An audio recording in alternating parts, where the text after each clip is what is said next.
Y bueno, tenemos, estos son en muy grandes líneas. Ayer tuvimos una transmisión muy larga hasta las 12 de la noche con estos temas. Y para hablar de los resultados de la jornada electoral, tenemos en la línea telefónica al presidente del Comité Ejecutivo Nacional del PRI, Enrique Ochoa. Enrique, qué gusto saludarte. Muy buenas noches.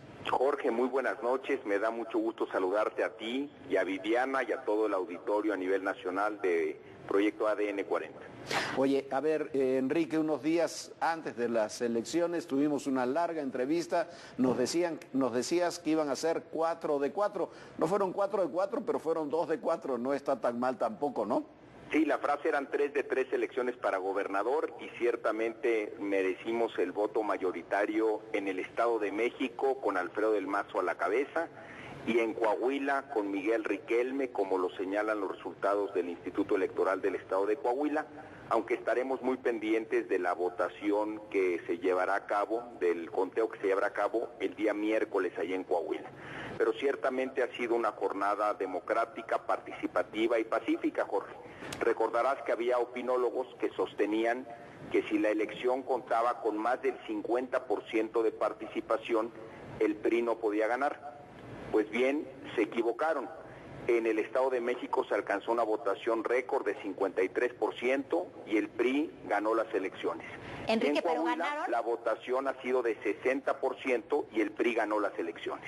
Enrique, pero el margen con el que ganaron, sobre todo el Estado de México, fue muy poco a comparación de lo que habíamos visto en las elecciones anteriores, y Coahuila también lo ganaron con un margen pequeñísimo. Así es, Viviana, las elecciones en nuestro país han sido de hace unos años a la fecha muy competitivas. Ciertamente la pluralidad democrática que tenemos hace que los resultados entre el primero y el segundo lugar sean cada vez más estrechos. Y ese ha sido el caso en las elecciones en 2015, 16 y 17. Los resultados de elecciones holgadas entre el primer y el segundo lugar pues ya no son la norma en nuestro país y creo que eso es un elemento positivo. Y por esa razón también es muy importante que la democracia en México cuente con demócratas que reconozcan las victorias y las derrotas consecuentes con el voto libre de las mexicanas y de los mexicanos. Eso es claramente lo que estamos nosotros en el PRI proponiendo. Reconocemos donde la votación mayoritaria no nos favorece, pero defenderemos puntualmente el voto libre en las elecciones donde hemos ganado, como el Estado de México, como Coahuila y las elecciones municipales en Nayarit y en Veracruz. Oye, a ver, Enrique, viene ahora todo el proceso postelectoral, incluso la parte de judicialización de algunas elecciones, seguramente, pero así muy de bote pronto, ¿qué enseñanzas le deja al PRI el proceso electoral de ayer? Pues es muy importante, Jorge, porque detuvimos el avance del populismo autoritario que quería entrar a México y que tanto daño le ha hecho a América Latina.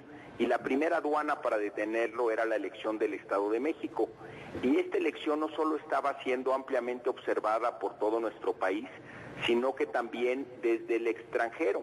Y permíteme darle al auditorio un ejemplo.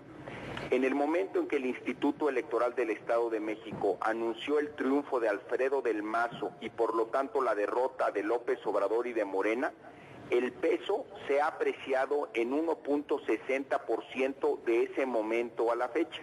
Es decir, un fortalecimiento del peso con respecto al dólar consecuente con la victoria del PRI con Alfredo del Mazo y la derrota del populismo autoritario de López Obrador y de Morena. Eso nos señala la ruta hacia el 2018, Jorge, porque debemos de trabajar aliados con la ciudadanía para defender al país del avance del populismo autoritario. A ver, tienen asamblea nacional, una muy importante asamblea nacional en agosto próximo. El resultado del Estado de México, sobre todo, les da tranquilidad para llegar a esa asamblea. Esta asamblea es muy importante. Ya iniciaron los trabajos de 4 meses de discusión crítica, autocrítica, pero sobre todo propositiva, en todos los espacios del país, donde los priistas, militantes y simpatizantes vamos a discutir el futuro de nuestro partido. Vamos a presentar ante la opinión pública la agenda y el programa que queremos presentar con miras a la elección del 2018. Y entonces sí, una vez que en la segunda quincena de agosto celebremos la reunión plenaria de nuestra Asamblea Nacional y que presentemos ante todos los mexicanos nuestro proyecto de país.